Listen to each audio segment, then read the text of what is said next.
This video is going to be shorter than my other videos because I just want to get this out and talk about Sliksong because I just need to get this off my chest. For a quick history lesson, in 2019, Team Cherry announced Hollow Knight Sliksong, the sequel to Hollow Knight, and when I first heard about it, I was pretty stoked. Hearing that a game that I love is getting a sequel sounded amazing, and for a while we would get news/updates here and there, but after a year or two they went silent about it besides a couple of instances like the magazine and another trailer.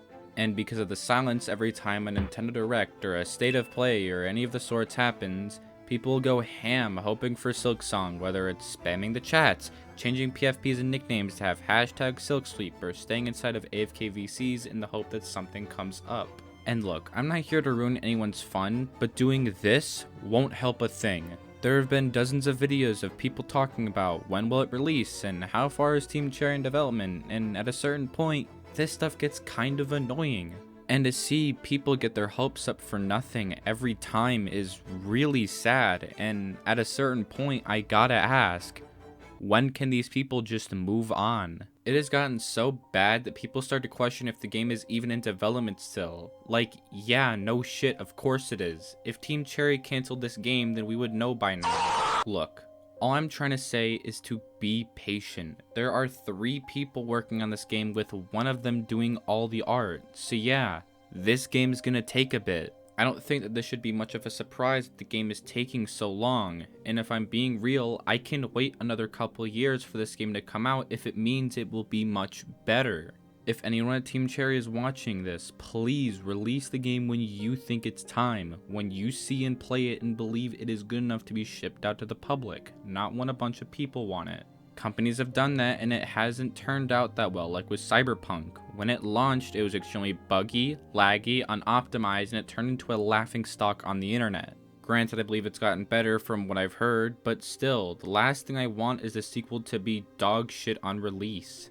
The more people do stuff like this, the more pressure it puts on Team Cherry, so please, just be patient. And I'm going to put my tinfoil hat on for a second and say maybe they're doing this on purpose so people can experience the game blind, because that's probably going to be the best way to play it. And they know the more they release, the less that's going to become a reality. I hate to end this video on a bad note, so while waiting for Silksong, here are some other games you can play. Spark the Electric Jester, a 2D fast-paced platform where you try to be a robotic version of yourself so you can get a job and pay your bills. I'm sure that's something a lot of people can relate to.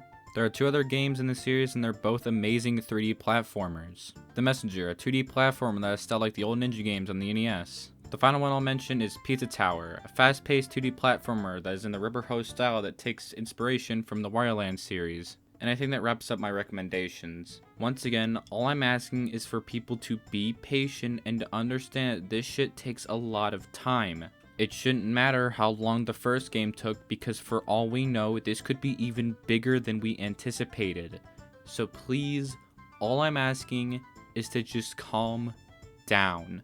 There are a ton of games to play, and I'm sure you have some sitting on your shelf collecting dust. That's all I have to say. No one card this time. Thanks for watching and have a good day.